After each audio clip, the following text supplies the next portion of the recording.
Hello viewers, বন্ধুগণ, আমাদের একটা সাধনা শুরু হয়ে গেছে। তাই অনেক দিন পেঁয়াজ, রসুন, মাছ, মাংস, ডিম কোনো কিছুই আমরা খেতে পারবো না। দেখুন, তাই আমার প্রতিদিনই নিরামিষ রেসিপি দেয়া লাগছে। আপনারা মনে কিছু করবেন না, প্লিজ আমার চ্যানেলটা আপনারা সাবস্ক্রাইব করেন। দেখুন, আমি এখানে মুগ ডাল ভর্তা করেছি শুধু কাঁচামরিচ আর সরিষার তেল দিয়ে, আর পাট শাক, পাট পাতা ভাজি, পাট পাতা মুসমুসে পাট পাতা করেছি। অনেক মজার খাবার, এটা অনেক প্রিয় খাবার আমাদের স্বামী স্ত্রী দুজনেরই। দেখুন, ডালটা হালকা ভাপিয়ে এভাবে আমি বেটে নিয়েছি, আর কাঁচামরিচ কেটে নিয়েছি।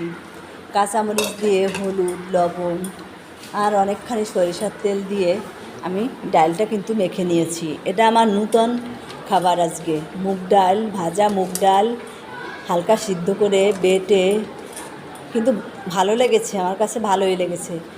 আরও কয়েকবারই খেতে পারবো।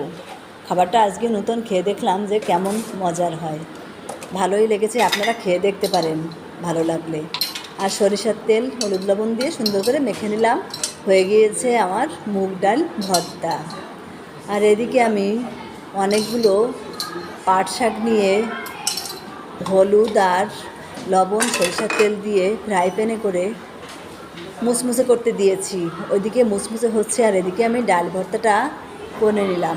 দেখুন, হাত দিয়ে ভালো করে একটু মেখে নিলাম যাতে মরিচটা আর লবণটা ভালো করে একটু মিশে যায়। এখন আমার ডাল ভর্তাটা হয়ে গিয়েছে। দেখুন, ভর্তাটা এভাবে করে নিয়েছি।